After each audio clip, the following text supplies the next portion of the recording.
আসসালামু আলাইকুম ওয়া রাহমাতুল্লাহ। মাগরিবের নামাজ পড়ে চুপি সারে বসে এই ইস্তেগফারটি মাত্র 19 বার পাঠ করলে আল্লাহ রাব্বুল আলামিন আপনাকে বিশেষ 10টি পুরস্কার দান করবেন। তার মধ্যে সবচেয়ে দামি পুরস্কার হলো এই দুনিয়াতে আল্লাহ তাআলা আপনার জীবনের সকল গুনাহ ক্ষমা করে দিবেন এবং পূর্ববর্তী গুনাহসমূহ পরিমাণ নেক আপনার আমলনামায় দান করে দিবেন। আল্লাহু আকবার। আর আরেকটি দামি পুরস্কার হলো মৃত্যুর পর অবশ্যই জান্নাত দান করবেন ইনশাআল্লাহ। দর্শক, অত্যন্ত দামি একটি আমল।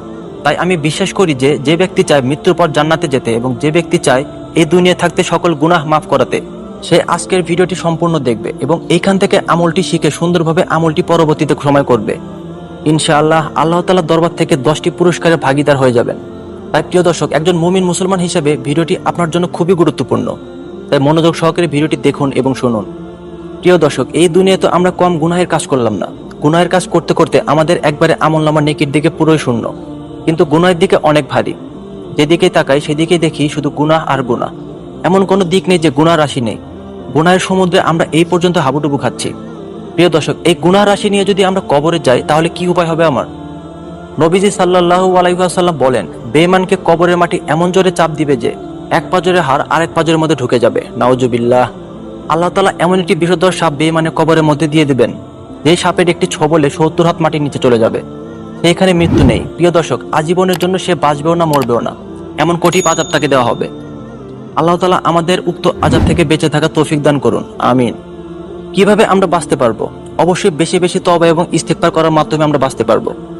রাসূল সাল্লাল্লাহু আলাইহি সাল্লাম হাদিসের মধ্যে বলেন, হে উম্মত, আমি নবী দৈনিক 70 বারের অধিক তওবা ইস্তেগফার পাঠ করি। একটিবার ভেবে দেখুন যে নবীর কোনো গুনাহ নেই, যে নবী একেবারে নিষ্পাপ, সেই নবী যদি দৈনিক 70 বারের অধিক তওবা ইস্তেগফার করতে পারে, তাহলে আমরা কেন তওবা ইস্তেগফার করতে পারি না? কে আমাদেরকে বাধা দেয়? অবশ্যই শয়তান আমাদেরকে বাধা দেয়। প্রিয় দর্শক, আর শয়তানের বাধা আমরা মানব না। আমরা আজকে ইনশাআল্লাহ এই আমলের মাধ্যমে সুন্দরভাবে তওবা করব এবং জীবনের সকল গুনাহ ক্ষমা করে নেব।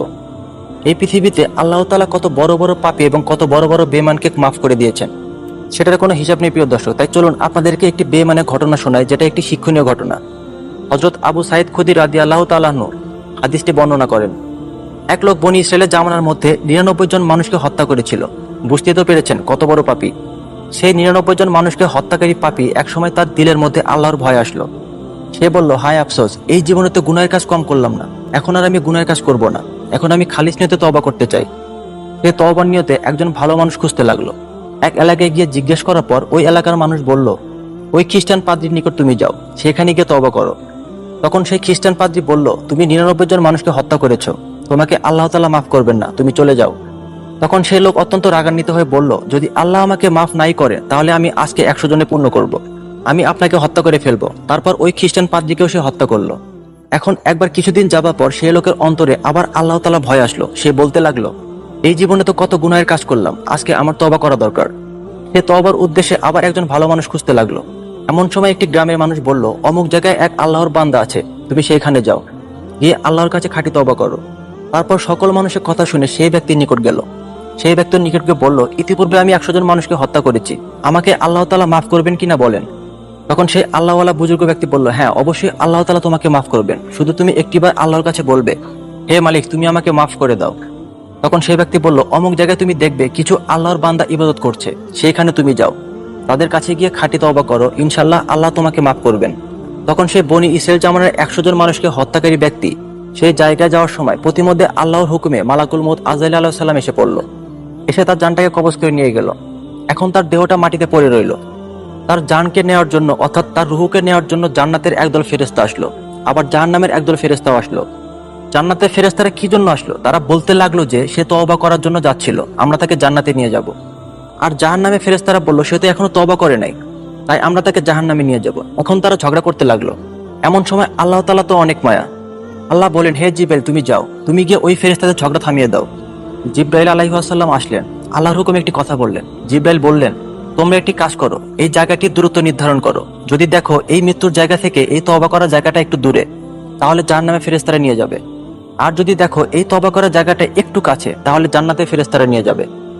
আল্লাহ তাআলার এমন মায়া, অধিকাংশ মুফাসসিরগণ লিখেন সেই জায়গাটি একটু দূরে ছিল। আল্লাহ তাআলা কুদরতিভাবে সেই তওবা করার স্থানটা কাছে করে দিয়েছেন। সুবহানাল্লাহ। প্রিয় দর্শক, এইভাবে আল্লাহ তাআলা যুগে যুগে বহু পাপীকে ক্ষমা করে দিয়েছেন। অতঃপর জান্নাতের ফেরেশতারা ওই 99 জন মানুষকে হত্যাকারী ব্যক্তির লাশটা নিয়ে গেল। তো প্রিয় দর্শক, চলুন আমরা জেনে নেই কোন আমল কিভাবে করলে আল্লাহ তাআলা আমাদের জীবনে সকল গুনাহ ক্ষমা করে দিবেন। সেই আমলটি করার জন্য আপনাকে মাগরিবের নামাজের পর সুন্দরভাবে এক ধ্যানে বসতে হবে। এক ধ্যানে বসে সর্বপ্রথম নবী সাল্লাল্লাহু আলাইহি সাল্লামের উপর কয়েকবার দুরূদ শরীফ পাঠ করতে হবে। সাল্লাল্লাহু আলাইহি ওয়াসাল্লাম সংক্ষিপ্ত দুরূদটি আপনাকে 99 বার পড়তে হবে। তারপর পড়তে হবে আস্তাগফিরুল্লাহ রাব্বি মিন কুল্লি জামবি ওয়া আতুবু ইলাইহি লা হাওলা ওয়ালা কুওয়াতা ইল্লা বিল্লাহিল আলিয়্যিল আযীম। অর্থ, আমি আল্লাহর কাছে ক্ষমা চাই আমার সব পাপের, আমি তার কাছে ফিরে আসি। আল্লাহর সাহায্য ছাড়া গুনাহ থেকে বাঁচার ও নেক কাজ করার কোনো শক্তি নেই। মুসলিম ও তিরমিজি হাদিস শরীফ। এটা 19 বার পাঠ করবেন। তারপর আবার নবী সাল্লাল্লাহু আলাইহি সাল্লামের উপর কয়েকবার দুরূদ শরীফ পাঠ করবেন। সাল্লাল্লাহু আলাইহি ওয়াসাল্লাম। এইবার তওবার নিয়তে মোনাজাতে আল্লাহর কাছে দুইখানা হাত তুলিয়া আল্লাহর কাছে জীবনের সকল গুনাহর জন্য ক্ষমা চাইবেন। ইনশাআল্লাহ জীবনের সকল গুনাহ আল্লাহ তাআলা ক্ষমা করে দিবেন। নবীজি বলেন, যে ব্যক্তি তওবা করে আল্লাহ তাআলা তার পূর্ববর্তী গুনাহের সমপরিমাণ নেক তার আমলনামায় যোগ করে দেন। এছাড়াও আল্লাহ তাআলা আপনাকে আপনার রিজিকের পেরেশানি দূর করে দিবেন, সকল সংকট দূর করে দিবেন, আপনার অন্তরের মধ্যে ঈমানের নূর দান করবেন, আমলের মধ্যে বরকত দান করবেন, আল্লাহ তাআলা প্রিয় বান্দা হিসেবে কবুল করবেন, শয়তানকে আপনার থেকে দূরে সরিয়ে দিবেন, নেক সন্তান দান করবেন। অবশ্যই যদি তওবার মতো তওবা করতে পারেন, মৃত্যুর পর ইনশাআল্লাহ আল্লাহ তাআলা যদি চায় অবশ্যই আল্লাহ তাআলা আপনাকে জান্নাতুল ফেরদাউস নামক উচ্চ মাকাম দান করবেন ইনশাআল্লাহ।